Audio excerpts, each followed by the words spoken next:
ใส่โป้งขวาตายหกเอียวนะฟัดฟ้าฟัดจานได้นะลูกบ่ดูดบ่หอมกันนะมาสั่งคุยาฮอดคู่หกแล้วจะต่อด้วยจานวงเดือนผสม8 ทิศนะนี่นะ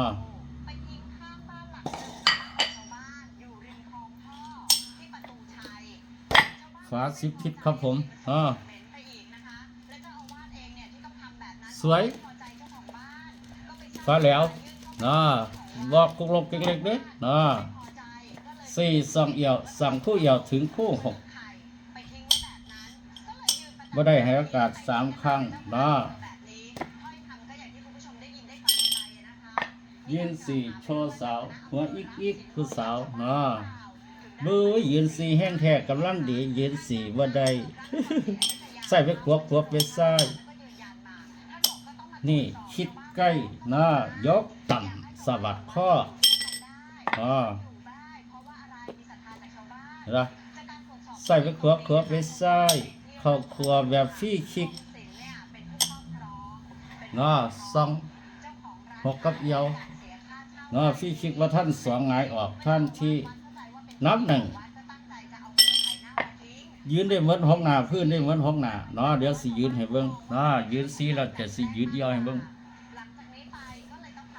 ยืนยาวยืน2ยืน3ยืน4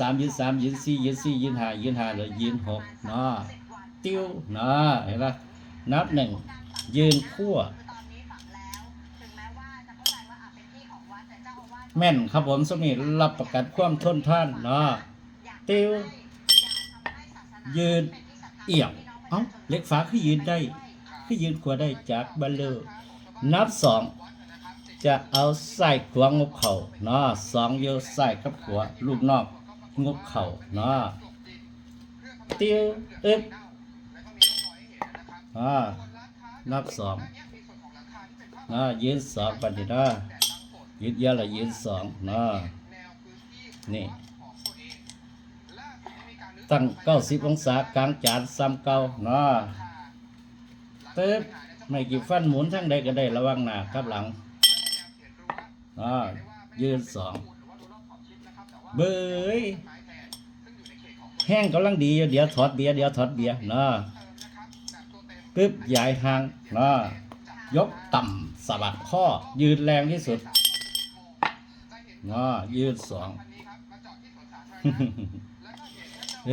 นับ3เดินโดยไม่ต้องเข้าคั่ว3ลูกหลังไปหน้าขวา6เอียวธรรมดาเข่าคู่6คู่เอียวก็ยังค่อยเดินได้บะแมนเลยตึ๊บนับ3ต้อง3ปึ๊บ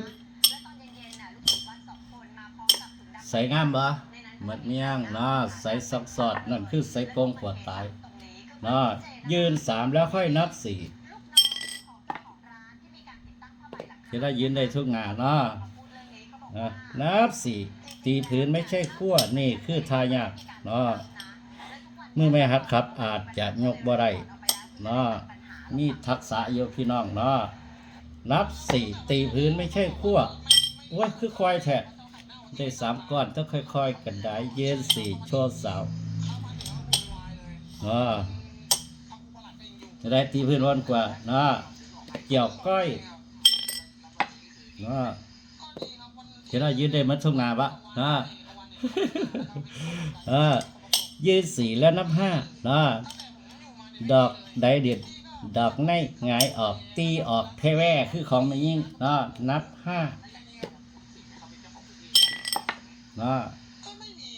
เมิดเมียงแม่นบะเมิดเมียงบ่ผาดเลยยืน5เห็นป่ะยืนหน้าที่5แล้วไฮโล6หน้ายืน5เชิญสาวติ้วเสียงดังฟังชัดถนัดหูเสียงดังเสืองว่าห้อง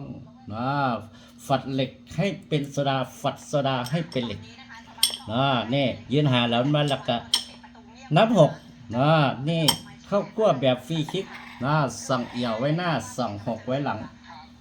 สะบัดคอพอท่าน4กับ3หงายออกท่านที่ดิ้วเรียนว่าท่านนี่นับ6 สามก้อนขึ้นแม่นห้ายืนหกบัดนี้เห็นนะหกหน้ายืนได้หมัดทุกหน้ายืนหกโชว์สาวคือยืนได้วะนะฟ้าเท่าไรมันยืนไม่ได้แม่นเลยติ้วเอ้าตีพื้นหกเดี๋ยวว่ายืนละเนื้อเนียงสิตีพื้นหกเป็นเอี้ยวละตีพื้นหาเป็นสองให้เบิ้งยืนได้หกหน้าพื้นได้หกหน้าเต็บตีพื้นขั้วอีกเดียวเอาตองหาครับได้ว่าให้ดอกแหลมไป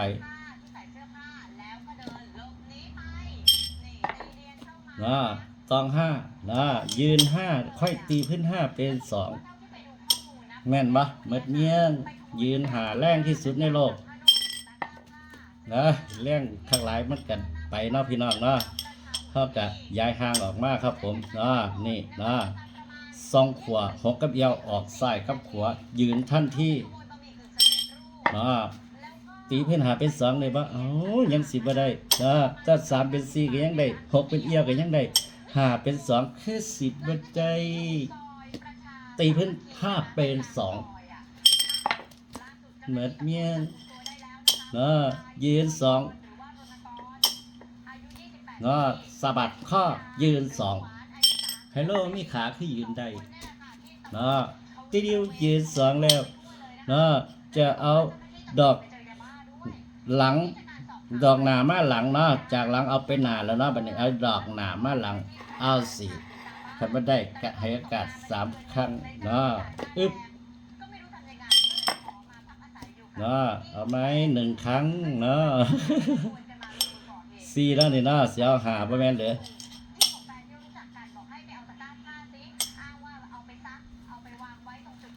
เอาห้ามาหลังเดินโดยไม่ต้องเข้าคั่วได้ดอกนึงว่าเป็นยังหกหาเอี้ยวดอกนี้ตั้งเอี้ยวดอกนี้ตั้งหาปีเดียวเอาตองหาได้นี่ขอตองห้าหรือว่าเอาสองดีปักเฮ้ยคอยข้างหลายดอกนี่กะว่าไปเขาไปคิดใกล้เขามาคิดใกล้เขามายกไข่ลูกวิทย์นาจารย์นี่ไปเร็วหายเอาตองเอียวได้ปะจักแล้วคอยเบิ้ลเล่เอาตองเอียวล่องเบิ้ลเล่เขาขั้วเอียวแบบเบาที่สุดในโลก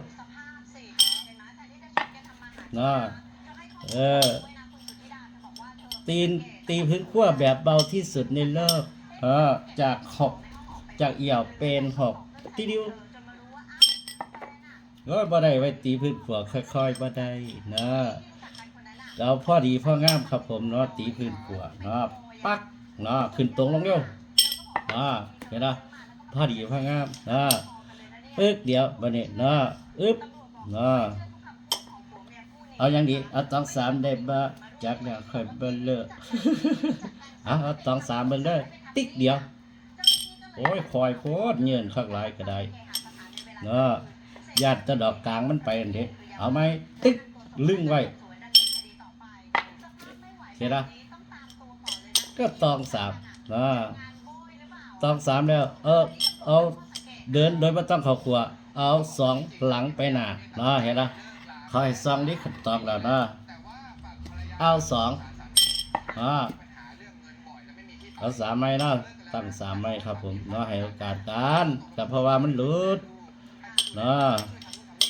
นี่มันบ่มีในตำราให้เลื่อนเล็กเด่นเด็กก็ขึ้นอยู่กับคอคิดคนซื่อบ่ได้ก็ยากหัวมันตองสามบ่ได้เตะยืนสามก้อนยังค่อยเอาสองบัดนี้นี่ตองสามยืนสองก่อนจังค่อยเอาสองบัดนี้ยืนสามแล้วดับง่ายๆออกมองออกน้ำหนักคอได้ดีใส่กับขวาติ๊กเอาเข้าขวาต้นนี่ไหม มองออกน้ำหนักคอได้ดีนี่งุ้มทั้งลบครับผมสองกระง่ายออก บ่ได้นะบ่ได้ก็เปิดที่3บ่ได้ก็ไล่ลงเวทีจบเกมเนาะติดิวเนาะคิดว่าบ่พลาดเนาะ สามก่อนเลยเนาะจูนข้อมือเข้าหามันเรื่อยๆเนาะอีเดียวเนาะอีเดียวให้เขาแท่งต่ำตัวเก่าเนาะขึ้นหยังตัดอีเดียวแท่งต่ำตัวเก่าจีนทันทีปึ๊บอีเดียวนี่อีเดียวเอาดอกซีใส่ขวางงูเข่าดอกนี้บ่ให้ไปได้บะจักข่อยเบลเลอร์ เห็นหมีปัดได้อีเหลี่ยซีแล้วเดินโดยไม่ต้องขอขวาหาได้บะเหมือนเนี้ยนี่ดอกหลังไปหน้าซ่องหาไว้หลังพาดฝาสิบทิศไม่คือเก่งหหาแล้วบัดนี้ก็เอาดอกยังอีกบัดนี้ตีพื้น5เป็น2แล้วบ่ให้มี6มีเอียวปั๊บตีพื้น5เป็น2ติ้วตีพื้นไม่ใช่ขั้ว2แล้วก็เอาซี่หงายออกนี่บ่ให้มี6กับเอียวขอ4 2ก้อนซี่หงายออกแล้วอึบก็ขอตีพื้น4เป็น3บัดนี้ให้ดอกหาบ่ไปได้บ่นี่ดอกหาให้ยืนให้เป็นหา3 3ได้บ่จักแล้วเบิ่งเอาน้ำกันพี่น้องแมวเห็นหมีติ๊กค่อยหลายมันเลยเข้าเกือพี่น้องขออีกครั้งบ่วันไหวกำลังมั่นคันได้บายเข้าไปแล้วหานี่มึงอย่าไปเด้อครั้งที่2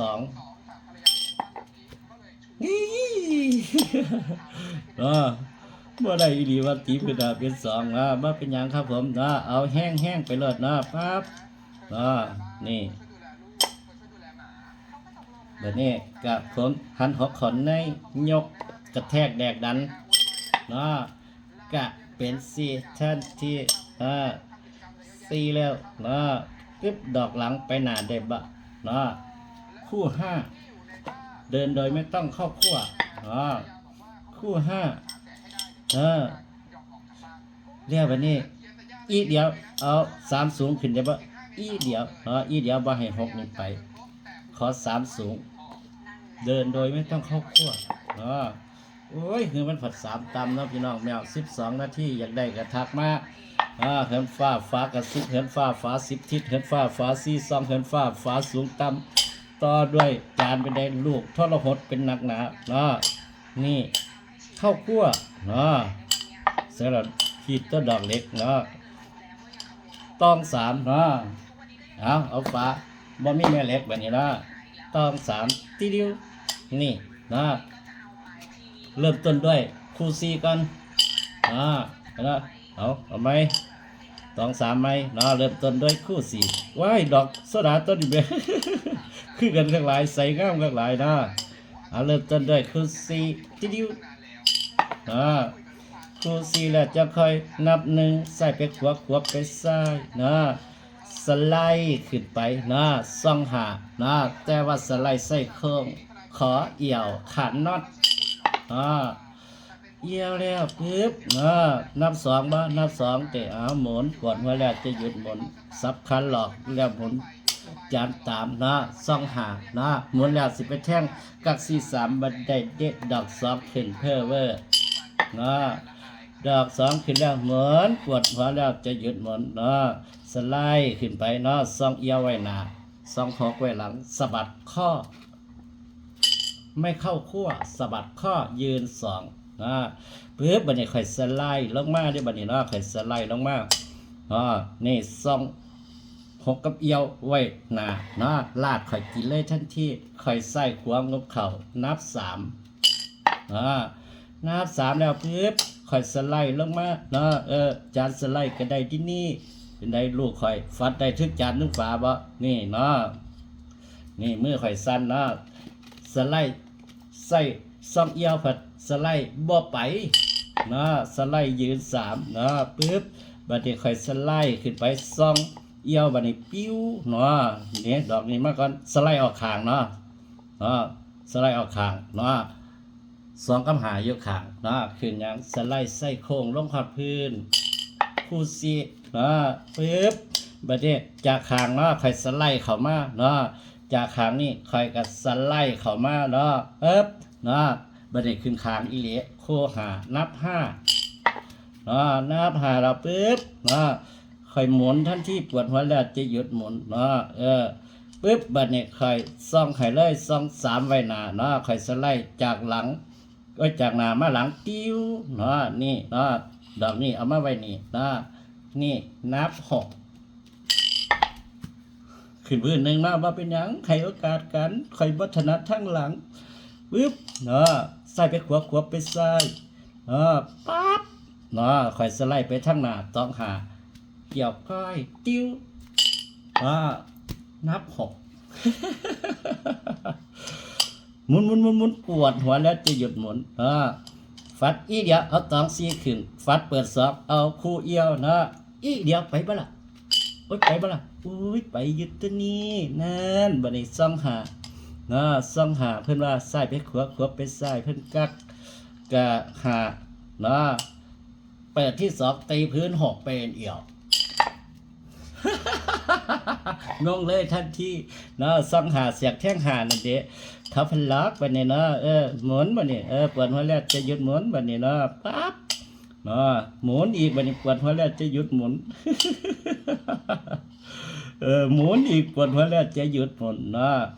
บัดนี้ติ้วเขาฟัดค่อยๆอีเดียวติ้วโอ๊ยไปบ่ล่ะโอ้ยก็ใครเอาซะมันไปบ่หมดคือว่าล่ะว่าเนาะนั่นซ้ายไปขวาขวาไปซ้ายบัดนี้เขาก็จัดมาขยายห่างออกมาเพิ่นก็สิแท่งลูกหลังหลอกหลังก็ขึ้นอีหลีปั๊บสไลด์ขึ้นไปบัดนี้ปึ๊บสไลด์สไลด์ขึ้นไปเลยดอกนี้ติ้วสไลด์ขึ้นไปดอกนี้ติ้วสไลด์ขึ้นไปดอกนี้ติ้วสไลด์ขึ้นไปเอามันสิไปบ่ล่ะ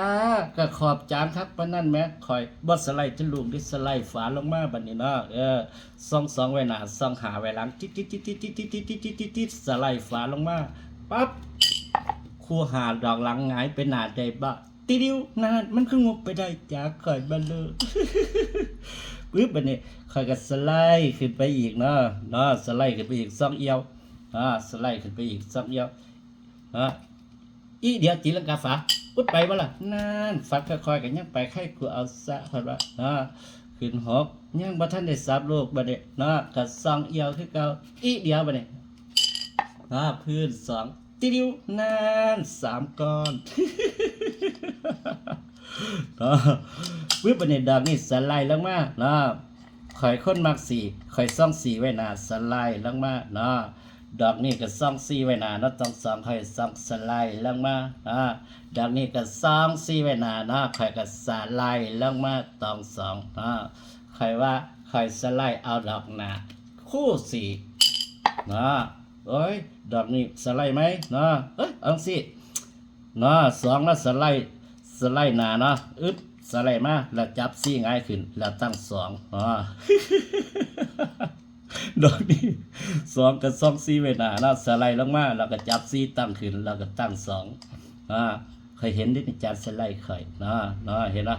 ปั๊บจานสไลด์ใส่บ่โค้งแล้วเด้บัดนี้ปั๊บบ่หาแต่เฮ็ดแห้งคันได้ง่าย4ขึ้นแล้วซ้ำนี้ก็ได้แล้ว4เปื้อเสร็จในแหวนบัดนี้ฟันในจานติดิวนี่เสร็จในแหวนฟันในจานนี่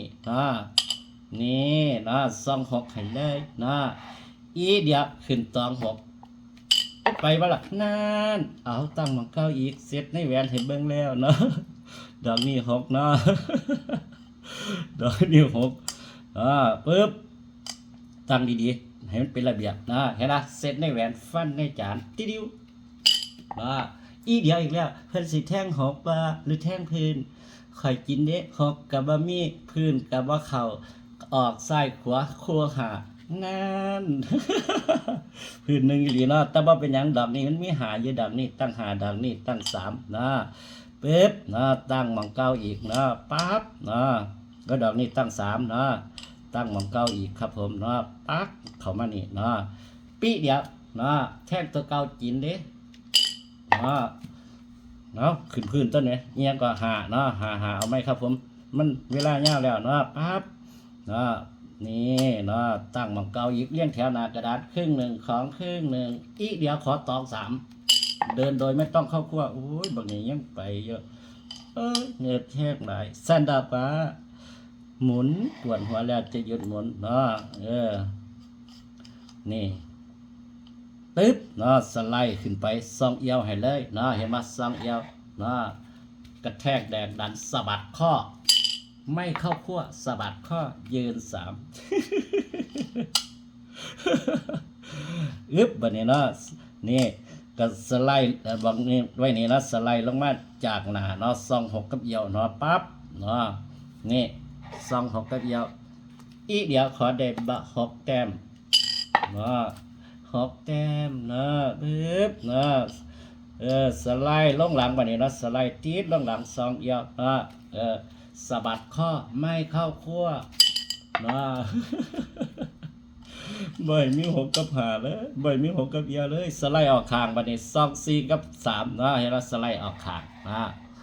ข้างหน้าซองเอียวข้างหลังซอง6เกี่ยวก้อยปีกเดี๋ยวแท่งตะเกาไข่จีนเดี๋ยวสิแท่ง2บ่ได้เดี๋ยวนั่นขึ้นสไลด์ใส่โค้งลงฮอดพื้นแล้ว หมุนปวดหัวแล้วจะหยุดหมุนนี่ไข่สไลด์แล้วบัดนี้เนาะไข่ซอง4ไว้หน้านะดังนี้ซอง4ไว้หน้าติ้วเนาะดอกนี้ก็ซอง4ไว้หน้าติ้วดอกนี้ก็ซอง4ไว้หน้าติ้วเนาะคอยสิฟัดให้มันเบาขึ้นนู่นนี่เบาที่สุดในโลก